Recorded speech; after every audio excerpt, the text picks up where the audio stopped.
भारताचे एक सार्वभौम समाजवादी धर्मनिरपेक्ष लोकशाही गणराज्य घडवण्याचा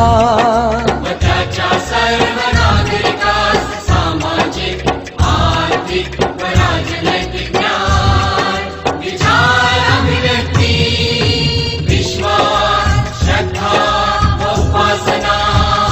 यांचे स्वातंत्र्य दर्जाची व संधीची समानता निश्चितपणे प्राप्त करून देण्याचा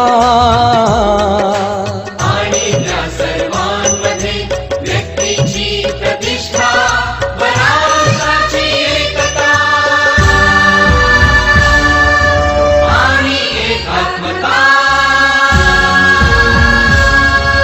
यांचे आश्वासन देणारी बंधुता प्रवर्धित करण्याचा